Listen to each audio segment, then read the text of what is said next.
ఇప్పుడు మనం plan reading తెలుసుకుందాం. అంటే మనకి ఆర్కిటెక్ట్ ఏం చేస్తారంటే ఇలాంటి ప్లాన్ ఏదైనా ఇస్తారన్నమాట. అంటే ఆటోకేట్లో కానీ ఏదైనా పేపర్ మీద ప్రింట్అవుట్ తీసి కానీ ఇస్తారు. ఇచ్చినప్పుడు మనం వీటిని ఎలా అర్థం చేసుకుంటాం ఫస్ట్ అది మనం చూద్దాం. ఇలాగనేది ఇప్పుడు మనకు అర్థమవుతుంది కదా. మనం పైన చూస్తూ ఉంటే మీకు ఈ ప్లాన్లో అన్నీ ఉంటాయి. చూడండి, ఇది ఒక లివింగ్ రూమ్ అనమాట. ఇక్కడ ఒక విండో వచ్చిందని అర్థం మనకి. అంటే ఇలాగ చూసారు కదా, ఈ గీతలు పెట్టిన విండోస్ అని అర్థం. ఓకే, ఇక్కడ ఏం చూపించారు, 5 feet గ్యాప్ ఉంది వాల్ నుంచి అని అర్థం. ఇక్కడ కూడా అలాగే గ్యాప్ చూపించారు అనమాట.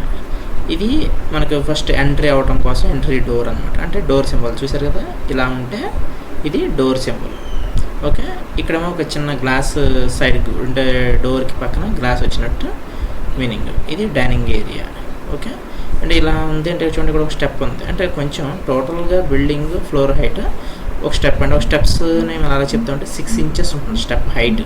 అలా మనం ఫుట్ పట్టాలంటే కనీసం 11 inches అయినా విడుతుంటుంది అనమాట. అంటే మనం స్టెప్స్ దగ్గర గుర్తుంచుకోవాల్సింది అంటే జనరల్గా స్టాండర్డ్ ప్రకారం స్టెప్ 6 inches హైట్ ఉంటుంది. ఇప్పుడు స్టెప్స్ పెట్టిన విషయం గుర్తుపెట్టుకోవాలి. నెక్స్ట్ మన కార్ ఎక్కడైతే పెడతామో దాన్ని అది 11 inches ఉంటుంది. అదే మిగిలింది ఏంటంటే 5 feet. ఇది చూసారు కదా, ఇవి ఎప్పుడు ఫస్ట్ వచ్చేటువంటి డైమెన్షన్ అడ్డంగా ఉండేటువంటి డిస్టెన్స్ చెప్తే, సెకండ్ వచ్చేటువంటి డైమెన్షన్ నిలువుగా ఉండేటువంటి డిస్టెన్స్ చెప్తుంది. అంటే 5 feet into 3 feet 4 inches అంటే 5 feet అడ్డంగా, 3 feet 4 inches అంటే 3 feet 4 inches నిలువుగా ఉంటుంది.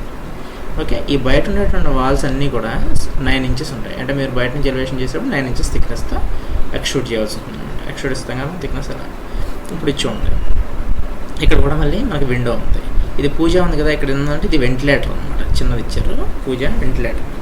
ఇదంతా పార్కింగ్ ఏరియా. చూసారు కదా, parking area 16 feet into 17 feet. అంటే ఇక్కడ నుంచి ఇక్కడ దాకా 16 feet ఉంది, ఇక్కడ నుంచి ఇక్కడికి 17 feet ఉంది అని అర్థం. అంటే 16 feet అడ్డం, 17 feet నిలువు. ఇందా చెప్పాం కదా, 5 feet అడ్డం, 3 feet 4 inches నిలువు. ఇలాగ మనం అర్థం చేసుకోవాలి. అంటే ఇందులో ఉన్నటువంటి డైమెన్షన్స్ అన్నీ కూడా మీరు ఎలా అర్థం చేసుకుంటారు, సేమ్. ఇప్పుడు 4 feet 8 inches ఉంది అంటే ఇది అడ్డం, 5 feet నిలువు అనమాట.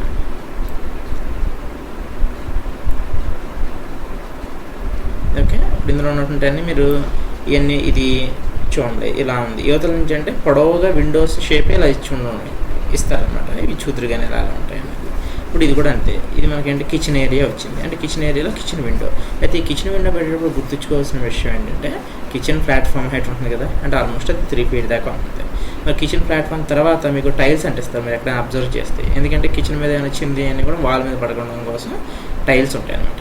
అంటే 3 feet తర్వాత ఒక 6 inches ఎంతో టైల్ ఉంటుంది, లేదా 1 feet ఉన్న తర్వాత అప్పుడు విండో వస్తుంది. అంటే మిగతా విండోస్ కన్నా కిచెన్ విండో కొంచెం చిన్నగా ఉంటుంది అనమాట. అంటే మనకి 3 feet దగ్గర నుంచి విండో స్టార్ట్ అవుతుందని అనుకుంటున్నాం కదా, 3 feet 6 inchesకి స్టార్ట్ అవుతుంది అన్నమాట కిచెన్ విండో. అంటే ఫ్లోర్ లెవెల్ నుంచి 3 feet 6 inchesకి నుంచి స్టార్ట్ అవుతుంది కిచెన్ విండో.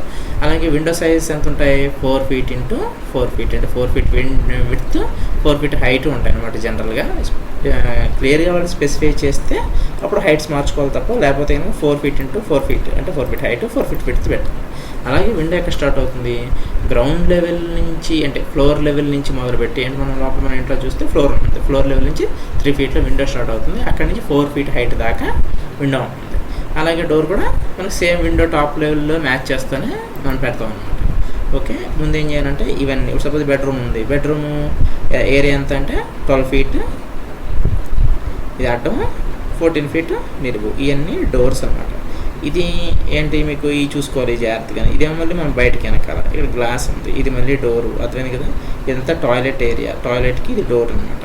ఇవన్నీ వాల్స్. అర్థమైంది కదా, ఇవన్నీ డక్ట్ అంటే మధ్యలో స్పేస్ ఉందన్నమాట. టాయిలెట్ పైపులు కానీ ఇవన్నీ కూడా ఇందులోంచి వెళ్తాయి. బయటకి వెళ్ళకుండా ఉండడం కోసం డక్ట్ లాగా క్లోజ్ చేసేసారు అనమాట. ఇదన్నీ ఏంటి మనకి ఇవన్నీ వస్తువులన్నీ పెట్టుకోవడం కోసం వార్డ్రోబ్స్ లాంటివి. ఓకే, ఇది కూడా డక్ట్. అంటే ఈ టాయిలెట్ ఉంది కదా, టాయిలెట్ వెంటిలేటర్. ఇది దీని వెనకాల ఉన్న పైప్స్ అన్నీ కూడా ఇందులోంచి కిందకి వెళ్ళిపోతాయి అనమాట. ఇది స్టెప్స్. అంటే ఈ స్టెప్స్ చూడండి, 600 లాగా ఎక్కడి నుంచి బయలుదేరి పై ఫ్లోర్కి వెళ్ళడం కోసం ఈ స్టెప్స్ అనమాట.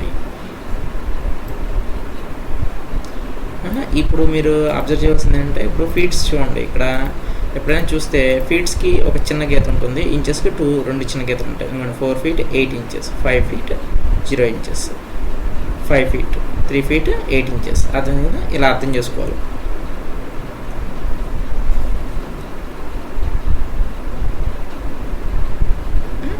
ఇది జనరల్గా ఫ్లోర్ ప్లాన్ ట్రీట్ చేసేటువంటి విధానం. ఇప్పుడు వీటినే ఇది మనకి ఆర్కిటెక్ట్ ఇస్తారు, దీన్ని బట్టిగా మనం బిల్డింగ్స్ ఎలివేషన్స్ డిజైన్ చేయాల్సి ఉంటుంది. అంటే ఇవన్నీ కూడా ఫ్రంట్ నుంచి చూస్తే ఎలా ఉంటాయి. జనరల్ ఫ్లోర్ హైట్ ఎలా ఉంటుంది అంటే మన సాధారణంగా రోడ్ లెవెల్ నుంచి ఒక 1.5 feet హైట్లో స్టార్ట్ అవుతుంది బిల్డింగ్ ఫ్లోర్ హైట్, ఎందుకంటే నీళ్ళే వచ్చాయి. అక్కడి నుంచి నెక్స్ట్ స్లాబ్ హైట్ 10 feet దాకా ఉంటుంది. అంటే ఫ్లోర్ నుంచి 10 feet హైట్ ఉంటుంది అనమాట ఈచ్ స్లాబ్. ఓకే, చూసారు కదా ఇంత ఫ్రంట్ సైడ్ ఈ ఫుట్పాత్లు ఇవన్నీ కూడా డిజైన్ చేయడం చూసుకోవాలి.